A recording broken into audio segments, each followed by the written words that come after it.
Before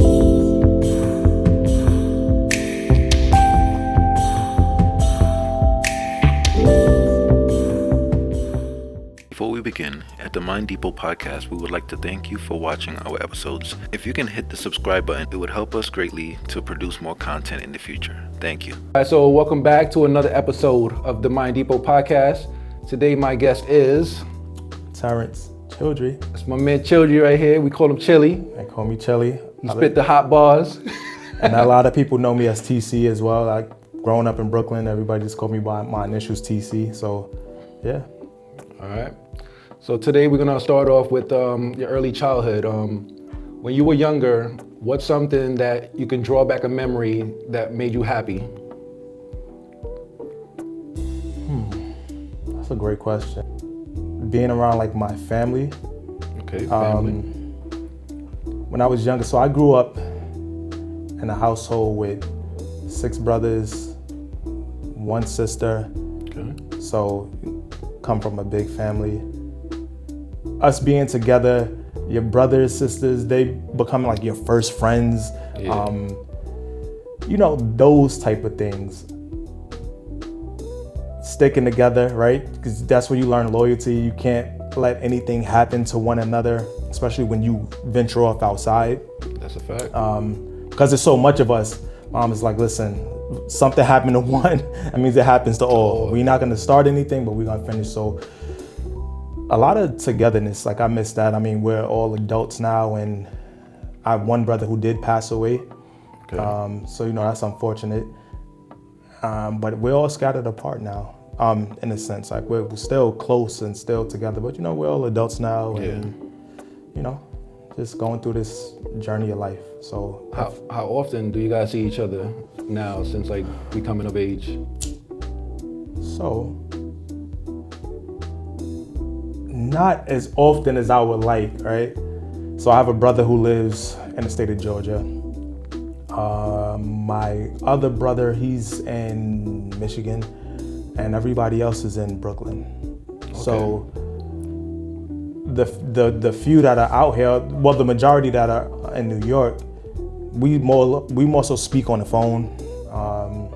If there's like a get together, like with family, like we just had our second annual cousins barbecue in Brooklyn last 2 weeks ago, 2 weekends, 2 Saturdays ago. Okay. And none of them came. Only my sister came. Oh wow. Everybody was busy. Everybody was, just I guess dealing with life right now. So How far ahead did y'all plan it then? well, it's annual, so every year. But it's gonna be the same time? Yeah, or? it's around the same time, like that first weekend of August. So we try to aim for that first week, second week. We just try to get everybody's availability. We got, family that's traveling from all over that comes. So we're just trying to keep a tradition because a lot of our older family members, like my grandmother, she's passed away. My stepmother, my stepmother, that the household that I grew up in, It wasn't my biological mom. This is my stepmother who raised me, right? She raised me with the 6 brothers, 1 sister, right? So it was 7 of us in the household, and she's passed away. She passed away in 2023. So she was like the matriarch? Yes, she absolutely. kept everything together? She kept everything together. Okay. And I don't feel like, since her passing, I mean, there's been distance and things like that, but we do communicate, and that's the good thing. Could it be better? Yeah. Yeah. But yeah, losing her, it just kind of got everybody just, figuring things out, figuring out this next step, figuring out who's gonna be the glue person now, because that's what we need. We need a glue person, and it's tough. It can be tough at times because I'm only one person. I can have all of these ideas and put it out there, but everybody is not. We're on different paths, and everybody's have different levels. I'm probably the only one out of my siblings that is in New York that has a car, so it's me going back and forth. And I feel like if I'm the one setting it up, we should hang out, we should see each other, it'll be me. So I feel like at this stage in our lives, we know that life is short, and even if I am the one with the car, right, effort could be made with oh, let's go do this, let's go do that. And sometimes that's happened and I haven't been available. Yeah. Guilty as charged. Sometimes I'm stuck into like my own world with what it is that I'm doing. Like my sister and I, we talked 2 weeks ago. She was like, I know like you've been like super busy and stuff, but like pick up the phone, let's do this. And I was like, you know what, you're absolutely right. So, Yeah. you know, it's effort that needs to be made on all parties ends, right? So whether you're in a different state, like, you know what, maybe we need to book a flight or drive out to wherever you are and we could chill for a weekend or whatever. But yeah. Nah, that's cool. Like, just like you, I felt like that was missing in my family too. And I decided, like, I had a couple conversations with one of my cousins who I did an interview with. Okay. And my aunt, who was like the matriarch of our family. Everybody goes to her for advice and stuff like that. And I decided, I'm like, nobody is doing it. I said, I guess I'm gonna have to be the one because I want it to be more like a continuity in our family. Correct. So I decided to, like 2023, to do family fun days. Nice. It's like a pseudo family reunion, so I just call it family fun day for the older people to bring the kids. I really want the kids to get to know each other because that's the next generation. Because I know our generation, we got our own thing, we're doing this, we're doing that, we're working hard.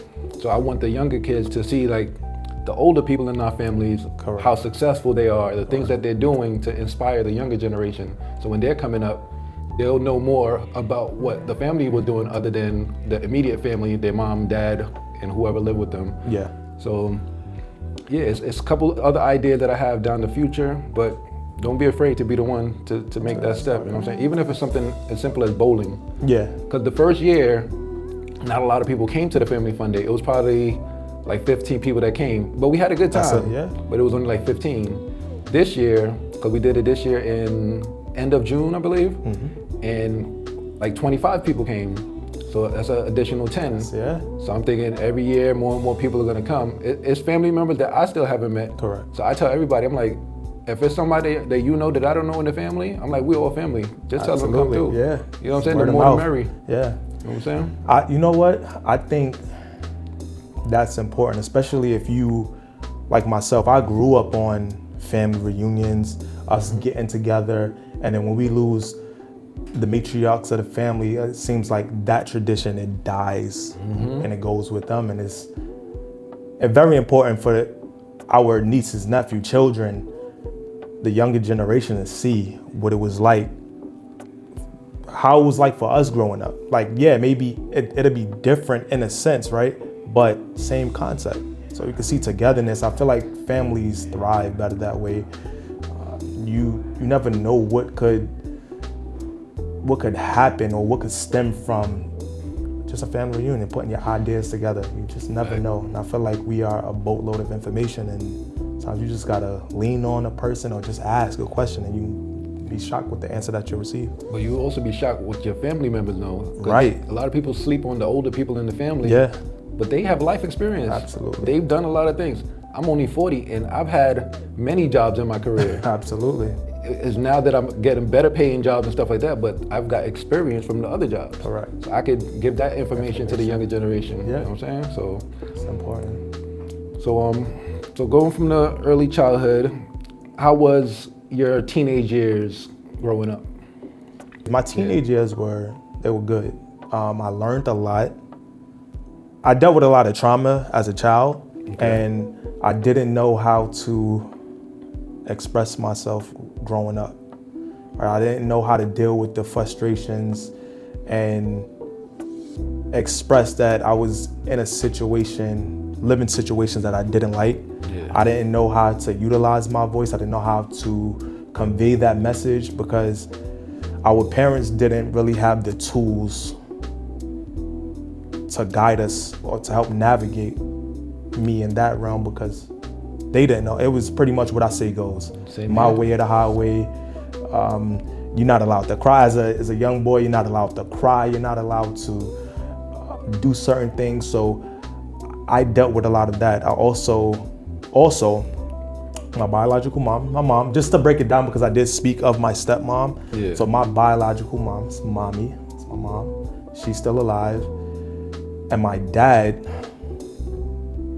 they were on drugs, right? So my mom was very, this is who I am at a young age. I had to be probably like 11, 12, where she explained to me, this is what I do.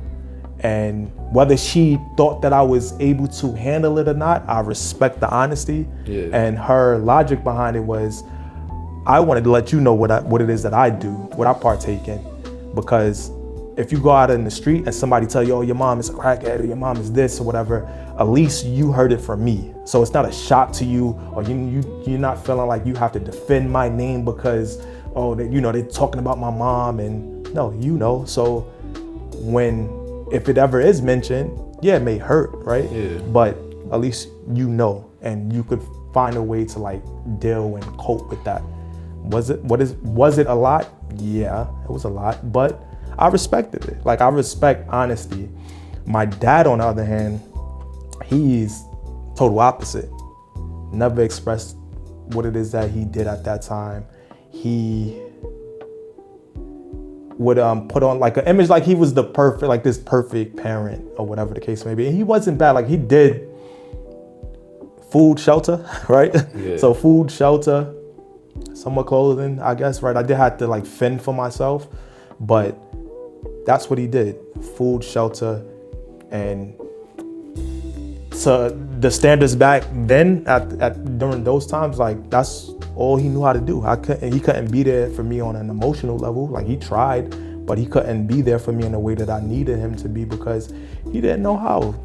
And it took me a long time to like figure that out, like to become an adult young man, right? To figure out that he did not possess those tools.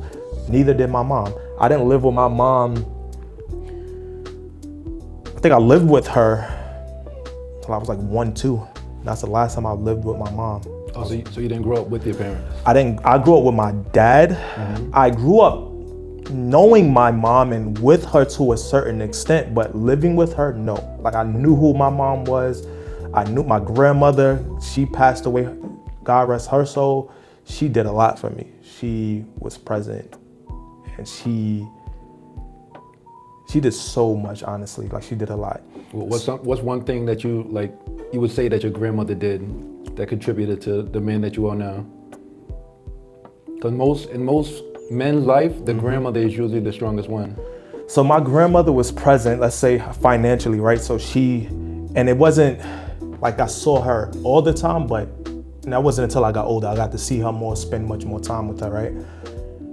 But she provided for me. Like I said, my dad, he was on drugs, and my dad would want to get the money and he'll buy me an outfit and then use the rest on. And I'm just being very transparent. My dad and I, we're like this now, we're cool. He knows how I feel, I express it, but we'll get to that later, right? Yeah. So my grandmother would say, no, I'm going to take him to the store and he's going to get what it is that he wants, and she'll let me get whatever it is that I wanted. And she was just there. Like, she was there, showed love. From a financial standpoint, from a loving standpoint, from a caring standpoint, she was there. She died last year, 2024. A year, just was a little over a year, right? Yeah. And I got to give her flowers. I got to express to her. I got to thank her, Nice. For that. And I don't know what came over me, but I'm looking at my grandmother and I'm like, yeah, my she's older. You don't know when. And I don't know when. So I got to express to her. And of course, life gets busy and I wanted to be around much more than I was, but we spoke. I have voice messages from her, and I'm like, what I did with my stepmom is I went to Build-A-Bear and I recorded her voice. Oh, wow, so okay. Next is my grandmother. I have a voice. I said, yeah, we're gonna do this. So because they meant so much to me, I always keep them. Whenever I want to hear their voice, I could just click on it. Hey, Terrence, how are you? Merry Christmas. And I think that was the voicemail. So yeah, that's powerful. She was super on point and would not let my dad take advantage of me or of the situation, and made sure that I had what I needed. So I had a good, like, my teenage years were great. I did grow up fast. I was in the streets, but not doing any like gangs or anything like that. I hustled. I did some things in life, right, that I'm not proud of. But when you are in an environment where we come from, you do things, right? And a lot of people don't understand that. Yeah. You know, you don't understand that there is other opportunity out there, and there's this opportunity, but when you are in this box and this is all you see, this is all you know. And if you do not have positive people in your life, then you go with what's in front of you. So it's very important to travel. I got to travel from like different barrels and stuff at a young age. I knew how to use the MTA system top to bottom. My dad did teach me that. So yeah, he taught me a lot of things. He taught me how to, like, carpentry work. Like, I'm good with my hands, hanging up pictures, painting, and doing things like that. So he taught me some great things that I utilize till this day. So my teenage years, I was working, packing bags at a young age. What age did you start working? Highest like 14, 15, yeah. Once I got into fashion and stuff, I can't be out here with holes in my sneakers. I got to do something. I have to figure something out, right? Yeah. I can't. So I started working, and I was able to do a little for myself. And that's what, at that age, I didn't know what I was doing. I just knew I needed money, but it instilled like work ethic and just going out to get it and not relying on whoever. Waiting for somebody to give you money, right? Right. What was your first job? The first job was definitely packing bags. I was packing bags. And it's so funny, I had a friend, and mind you, I was living in the Bronx at this time, right? I was living in the Bronx. I was a freshman. My friend, I lived in Edenwald at the time. So this is high school? Yeah, this is high school. Okay. I was living in the Bronx. I had a friend who lived up the block, and he lived in a private home. And did he need the pack? I don't think so, but we did it together. And we would, it was two lanes, and it was a small supermarket. It was like 2 or 3 lanes, and they would allow us to do it. And if there was, I remember one morning we both went, and it was a lady, it was an older, like, Spanish lady, and the owner, he was like, I like you guys. He's like, but only I know you guys always come, and we allow you guys to come, but she's a mom, she has kids. And then my boy was like, yo, you need it more, so just go, and when you're done, we'll hang out or whatever. So they were so nice, man. They were so nice, and you know, I got to experience that, and also got to see a friend who maybe he was like, you know, I don't want to leave my boy out there. I supported, and I got another way of making money. For sure. And you know, he was there, we were there, and he probably did not need it, but you know, he did it. If you had a microphone to speak to 1 billion people for 60 seconds, what would you say?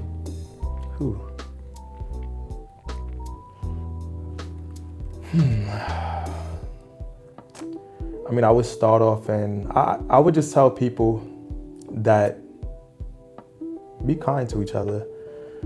I feel like it doesn't require energy. It's something that if you have it, and I think everybody has it, I just think what we put out into, what we speak is important, what we think is very important. It can consume you. So if you think kind things, let that consume you. You know, don't let the negativity consume you. Don't let things that just put you in put you in a funk, you know, put your mood down. You want things that are uplifting. You want to think about things that could help somebody. So yes, be kind, be selfless. It doesn't require much. Everything else is time consuming. So it actually takes more energy to be upset. It does. It does. You walk around the city, especially New York, a lot of people upset. Upset, man. And they're upset over things that are out of their control. And there can be some things that, not saying that people are not upset over things that are in their control, but if you're upset, then that means you have the power to change it, right? You have the option to make the change that's needed. And a lot of the times we're very comfortable. We don't pay attention to the signs. We don't pay attention to what we speak. So we're getting back to that. What we put out into the universe, manifesting, right? You'll speak something and it'll come, and you're supposed to grab onto it. I'm guilty of it. I've spoken some things into the universe, and it's like, yeah, I know, I'm like job purposes, right? So for instance, I was at a job, and I was like, yeah, I've outgrown myself here. I've plateaued. I've reached the highest of the highest. I don't want to become a supervisor. I don't want to do anything else here.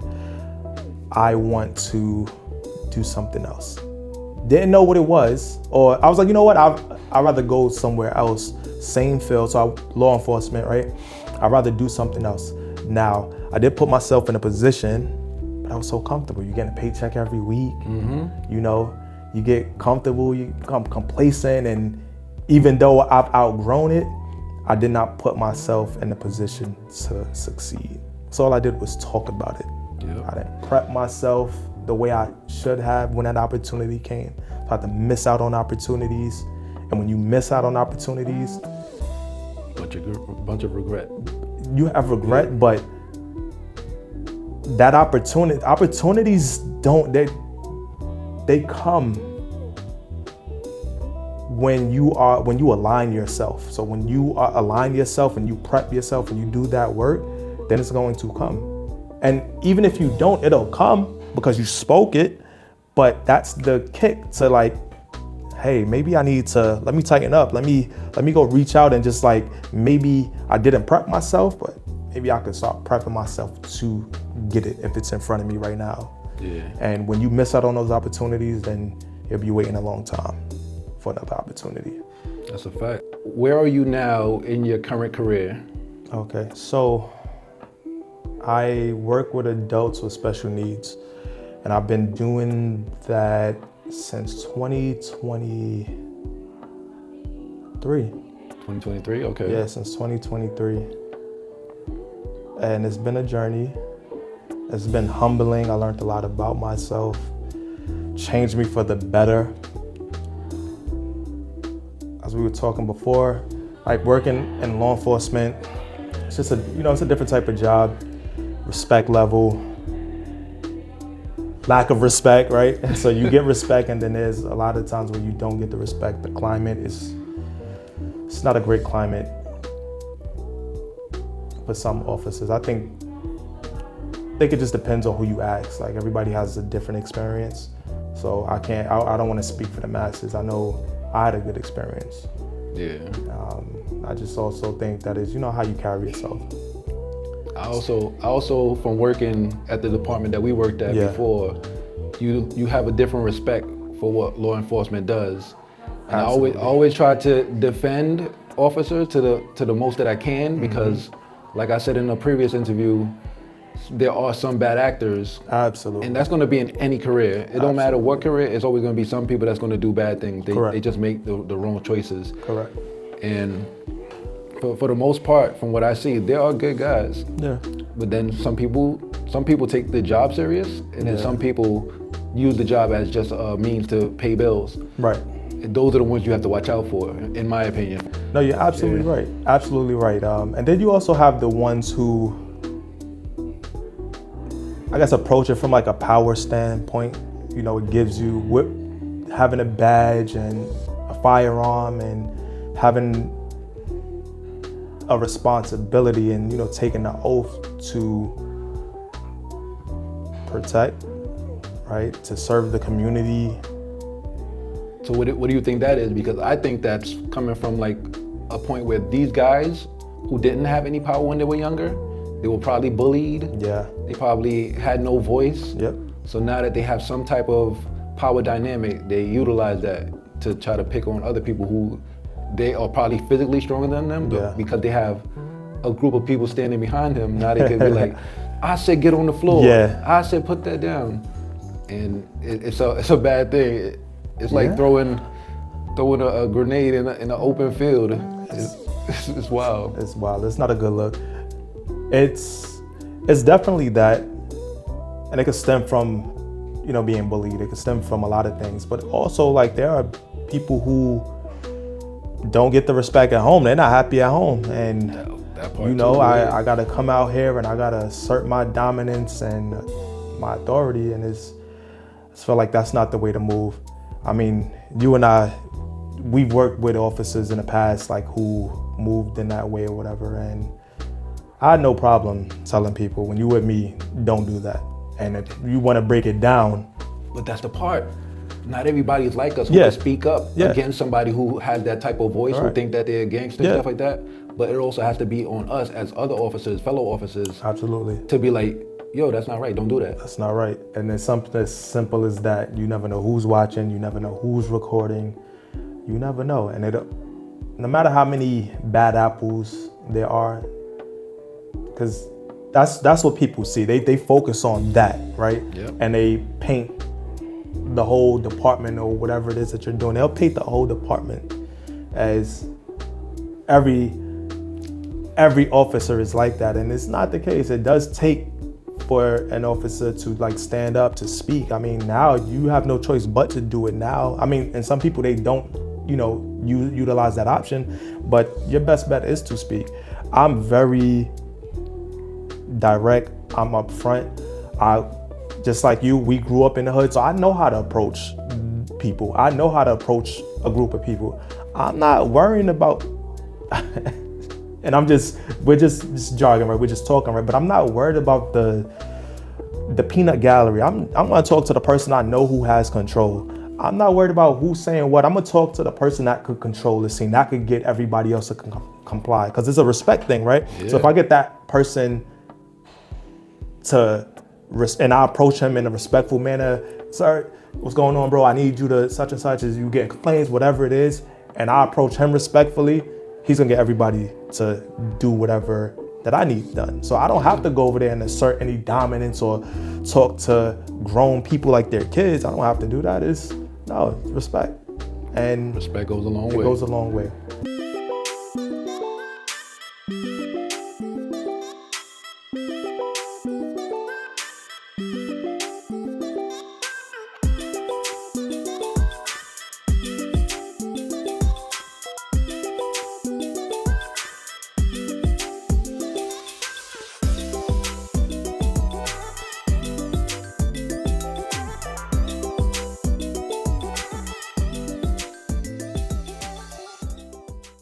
I'm about to pivot back into law enforcement and working with adults with special needs. I feel like all people, but officers, need that type of training.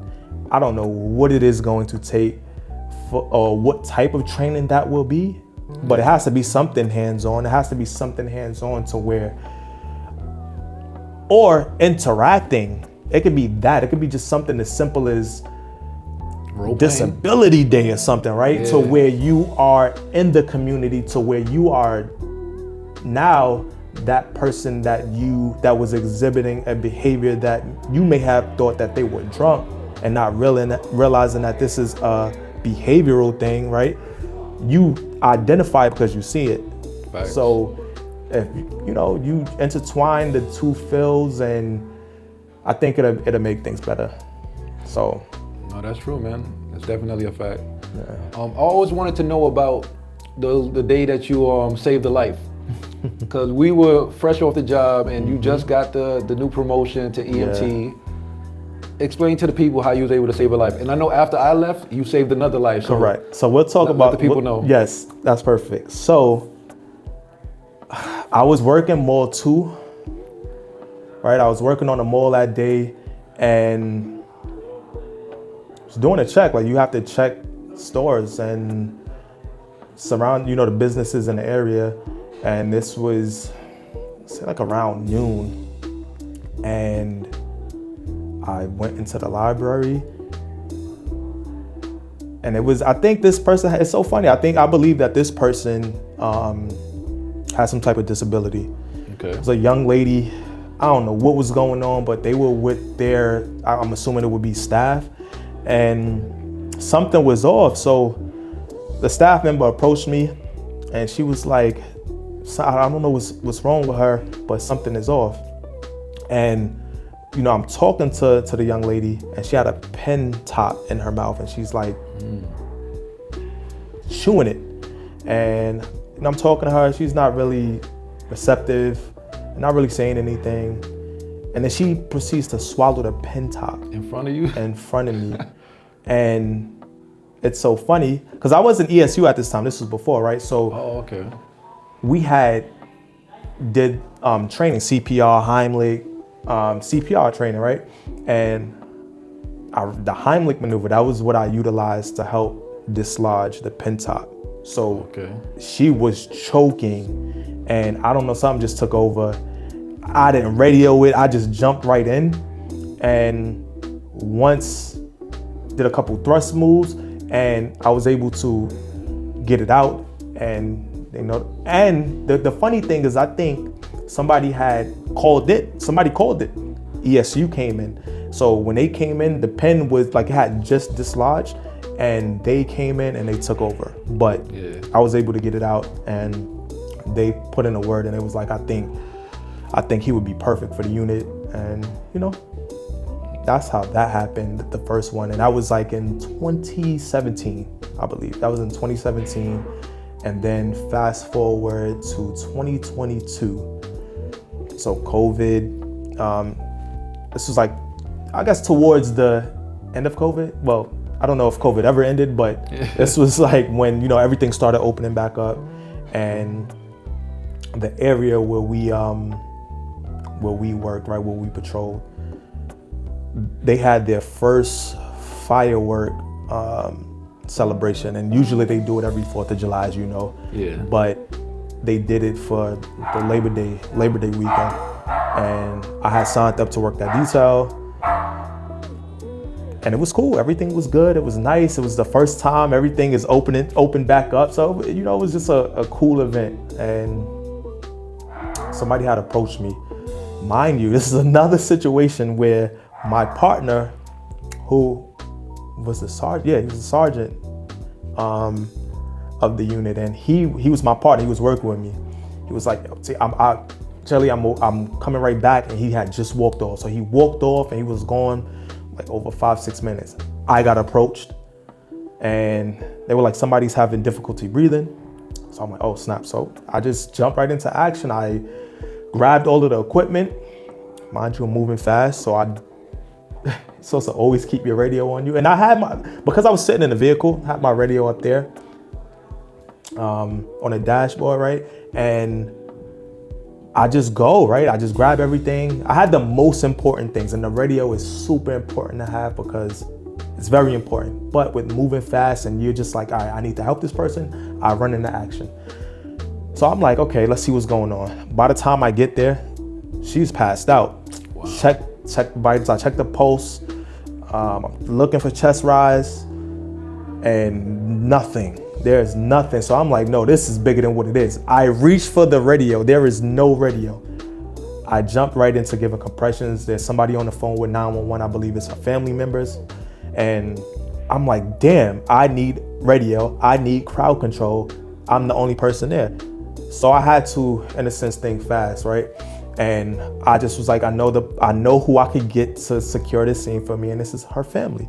So as I'm giving compressions, I'm just giving direct orders, right? Just listen. As I'm giving compressions, I'm like, and I'm very loud, I'm vocalizing it. I'm very vocal, so everybody can hear me. I need y'all to get this crowd, like I need y'all to move everybody back while I'm giving compressions. I can't stop giving compressions. We also need to find out if somebody else is CPR certified. So that's one. Right? So they get everybody back. Now it's her uncle. We locked in. I said, listen, my phone is in my back pocket. So while my phone is in my back pocket, I'm giving him my code. I'm yelling it out, put my code in. Now, I need you to call the office and tell them the number, which they know because they live there, right? So they know, and they call it and tell them that Officer Childrey needs assistance. He is such and such. I'm yelling out location where I'm at. I need our emergency service unit that is patrolling the area to come and assist me.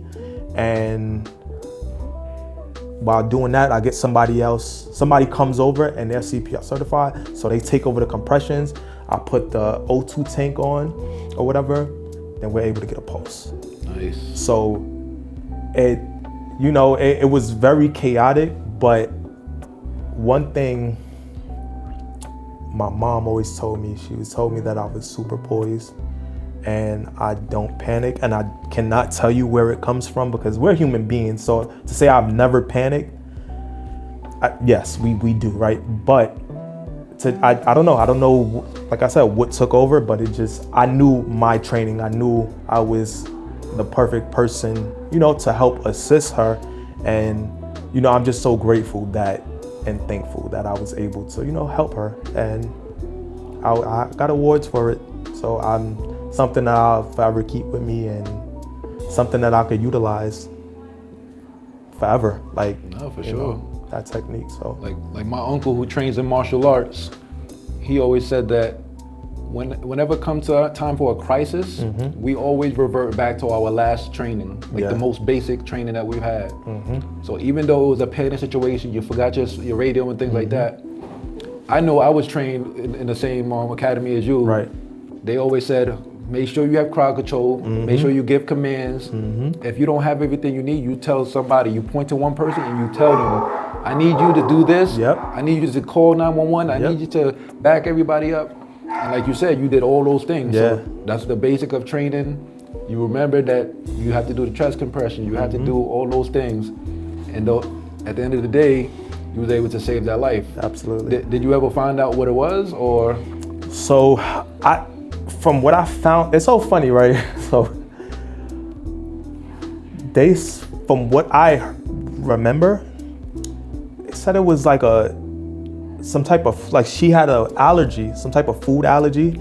And I think it was like a cross-contamination. I think she was allergic to fish. Wow. And it was some type of food situation. So that was pretty much it, honestly. And I was great, and I was so grateful. And it's so funny how life works, right? A couple days, so that happened. And I'm assuming that probably was like a Saturday. That following Monday, I had got my license revoked. Wow. And I got into a situation to where I couldn't work out in the street. I had to do desk duty. And it worked out good. And I'm gonna unpack a lot, and I'm gonna try to do this very precise and quick, right? Yeah. So I got to work with the new class, right? There was new recruits. So I pretty much did their whole class with them because I was unable to work in the field and on the street. So my powers to make arrests, that license was revoked because of me residing outside of the 5 boroughs, as they say, right? But that was the case, right? So that was the case, and I had 6 months to rectify the situation. And then, 18 months to rectify it. 6 months paid, 12 months unpaid. 6 months was with the new recruits, and I got to bestow them with information from my experiences, on the job. And I learned, gained some, friends that that are like family, that we're still in contact, throughout this day. Okay. We have to be careful with what we put into the universe. So I outgrew the job. I outgrew this job, and I knew it, and there were opportunities for me to go, and I didn't put myself in a position to succeed. Yeah. So it made I made my circumstances more difficult than it needed to be, because I did have options, and I did not prep myself. I spoke it, I knew what I wanted, but when it was time, I didn't prep myself. So this situation that I was in, I put myself in it. Yeah. And I can say that now because I have that understanding. But when I was going through it, I felt like, damn, this shouldn't happen to me, because I just had something great happen to me. Exactly. And for this to happen is crazy. And hindsight is 2020. Hindsight is 2020. I became disgruntled. I was like, nobody fought for me, nobody did this, but I didn't need anybody to. The man upstairs, he did everything happened for a reason. He did everything I needed him to, and I'm in a better space now. I'm much more of a better person now. I am very careful with what I put into the universe, and I put a lot of things. So that means I'm very intentional, let's say that, with what I put into the universe. But I'm very direct because I know what I want. So with me pivoting now back into the field of law enforcement, I put myself in this position. I worked for it And I didn't know that it was going to be law enforcement. I'm gonna be honest with you, because I did not choose that, right? I didn't put that into the universe. Yeah. But what I put into the universe aligns with that, right? So I want a big old house. I want land. I want to grow my own food. I want things that I'm gonna work my tail off to get. And with me relocating to Georgia, it allows me the opportunity to do that. Definitely. Georgia has a lot of space, a lot of land for that. Okay, so this one is, how would you feel if a woman you dated had a major surgery that changed the way she looked previously? So you found out later on in your relationship, she was born with a birth defect. Now she has fake boobs, fake butt, fake lips, and it looks natural. Yeah. But you never knew that she had all that stuff done. Okay, that's a great question. So, I mean, if it looks natural and I didn't know, and it is what it is, right? Yeah, if I chose to be in a relationship with her, I had to, because I like naturalness. Yeah. So it has to be appealing to me, right? If I make that decision, I won't be mad about it, honestly. I wouldn't be mad about it. Okay. Now, if we're together, I have personal gripes, right? And I'm not against the BBLs or getting your breasts done. I'm just a person that like natural. 2 years ago, I lost my sister, like my oldest sister. She was a correction officer. She was on the verge of retiring. And if you ask me personally, do I feel like she needed to do that? I would say no, but that's just my viewpoint, right? Yeah. But from her vantage point, that's what she felt like. That's was her vice, right? And unfortunately, she passed away because of that. So. Oh, so she was doing a surgery? Yeah, she went to DR, got surgery, and she never made it back. They had to put her in induced coma, and I believe it was a massive stroke. Wow. And that's how she passed away. So, it's touchy, but I also, it's super tricky because you want to support your person. Mm-hmm. You want to be supportive of them. But I don't know. I'm not against it, but I don't know. It's very touchy because I think from a personal standpoint, that's something that I'm going to think about, even if you're in the best of health, right? Yeah. You go under the knife, it's a risk that, you could die from it. You got serious complications from it. So the fact that you have a personal experience, yeah, I think that will be a trigger. Yeah, I think first off, let me say my condolences because I did not know. I didn't know that happened. So yeah. I mean, that's why we're talking, right? So we get to know each other, and you get to, I get to divulge more information. But yeah, my sister she was excellent. She's an amazing person. And I was just with my brother-in-law a couple of weeks ago, and the strength, and my nephew, her son. I know it's tough. I know it's super tough.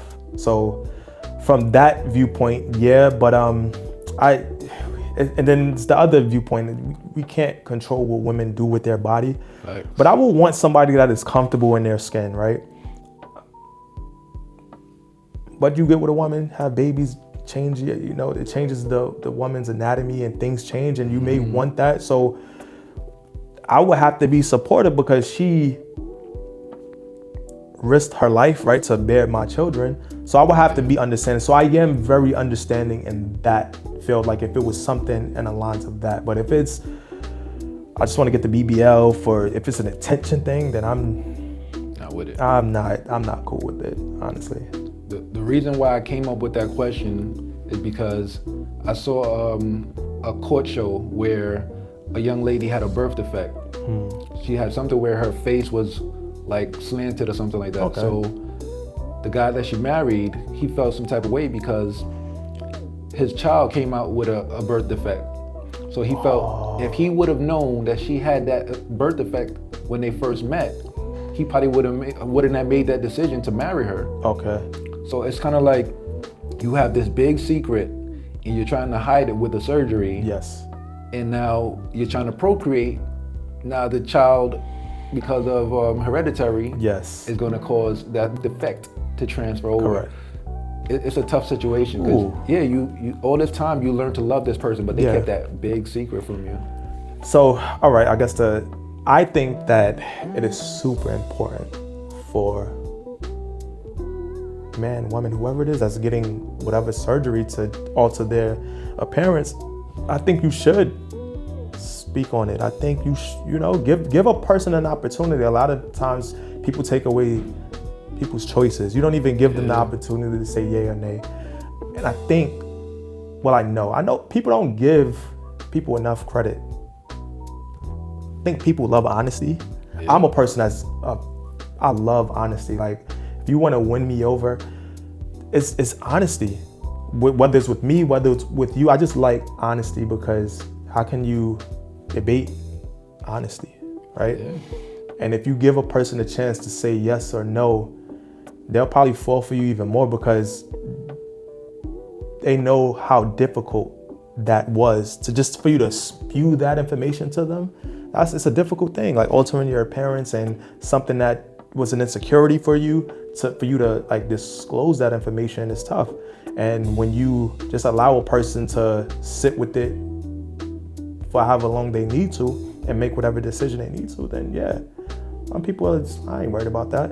Because maybe if he'd known, he probably would have said no, but that's hindsight. He's thinking about it now. But I guess if I'm looking at it, I'm like, well, maybe the son could get that same surgery. But I mean, I don't know. It's tricky. It's funny you said that, because to take it to the next level nowadays, boys are turning to girls, girls are turning to boys. Correct. What if you meet somebody who identify as a girl, they withhold that information from you, and now you want to have children, and then you find out that bombshell because they kept it from you? Yeah, I'm not gonna lie. I would not be a happy camper at all. I feel like just disclose it. You have to. Something like that is big. Yeah, I think that is super big. There's no way to come back from. That is toying with a person's emotions, their feelings. Yeah. You have to be careful with people's feelings. It's delicate. That's a situation that is super delicate, and you're lying at that point. And I understand. So if I'm comparing the two, right? So her and him, they're deceptive, right? So you're being very deceptive. I feel like you have to disclose that information. You can't withhold that from someone. You have to, because feelings are very important. And if people, we're human beings, right? But if you're a decent human being, just give a person the opportunity so they can know what they need to do. Maybe they do like you. Maybe they're like, oh shit, maybe this is something that I may want to explore, but you decided for that person. I think that is super selfish. On that note, I'm going to take this to the section where I ask the questions where other guests have asked. Question is going to be from Carlos. What was the last thing that you did that made you truly uncomfortable, but you're glad that you did it? That's a great question. I would say, so it was earlier this year, and this is pertaining to the job that I just got hired for, right? Yeah. So in January, Max and I, we were still living together, in the process of burying her mom, in the process of moving. The job reached out to me in January. Mind you, I had applied to the job last year.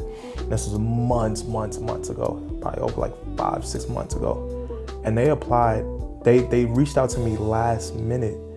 And I saw the email, and they wanted me to come like right away for like a physical agility test. Wow. And I was like, damn. I'm like, am I in the, like, I'm in decent shape. So I looked at the requirements, and I was like, I've been here before. This is a full circle moment. Mm-hmm. And I was like, Terrance, what you gonna do? What you gonna do? And I said, you know what? I'm not gonna worry about nothing. I'm gonna go. So I'm in good enough shape, but I'm also gonna ramp up what I need to do just to prep myself. Yeah. So they reached out to me on a Wednesday, right? Tuesday or Wednesday. and it happened to be a snowstorm, so I was slated to come out there that Saturday, but because of the snowstorm, they were like, come that following Wednesday. Okay. So that's what I did, and it gave me enough time to ramp up workouts, just get my stamina up. So you got to do running and things like that, you know. Yeah. And I was nervous. I was super uncomfortable. I didn't know what to expect, but I said, I'm gonna do it. I got out there saying I didn't know what to expect, but I said, you know what, we got this. And it happened to be thus far, because I'm not there yet, but because of where I'm at mentally, I know this is gonna be one of the best decisions I've made in my life. Yeah. Because I put myself in this position, and a part of me was nervous and like, oh, I don't know. And I don't know, I just gave myself a joke, like, this is looking like deja vu again, brother. You gotta get it together. We're not worried about the unknown. And that's what made me uncomfortable, is the unknown. Copy. So From the outside looking in, I think like everything is aligning perfectly for you. yeah, Because like I said, when you're in a relationship, it's hard to make a decision like that, to a big move like that. yeah, Now you will have to convince the significant other, oh, you're gonna have to leave your job too, and correct. that's a lot of moving It's parts. a lot of moving parts. Yeah. But because you're single right now, you could just make that easy decision. Yeah. You know? All right, so to close this out, I asked the guest to ask the question for the next guest. What would you want to know from the next guest? So with everything that you know now, would you start your life back at high school over again? Would you reset with everything that you know now? Every experience that you've encountered and dealt with, would you do that? Okay, powerful question. Before I let you go, you're a rapper. Well, you say you retired, but Yeah. let the people hear some bars. So yeah, and I think once an artist, always an artist. So deep down, that's never gonna go. It's my first love. We speak of like the traumas and everything. That's what helped me get through a lot of my childhood traumas, being able to write. So Okay. music was my first therapist. So let's see what we got up. Check.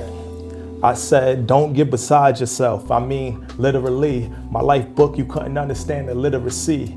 Yeah, it's looking like a victor for me. I don't think they want to fish in my sea. They don't hear me though. I'm far away, but they aiming for the close-up. Whirl on my back like I got it in a post-up. Fast-paced city, no breaks to slow up. They want to play hero, then get sliced into cold cuts. So demented. God is my witness. I'm exercising lyrics. That's part of the fitness. I flips it, twisted. I'm deep rap gymnast. I'm never giving up. This king so relentless. I'm blessed with this authenticity. Through the minds and lens, I'm broadcasting history. Orchestrated symphonies. I'm warden with no sympathy. Got a mean lean like that tower in Italy. Keep it light. Okay. Keep it light. We'll take him out of retirement. All right, my brother, thank you so much, man. I appreciate it, bro. It's been a appreciate pleasure. Yes, sir.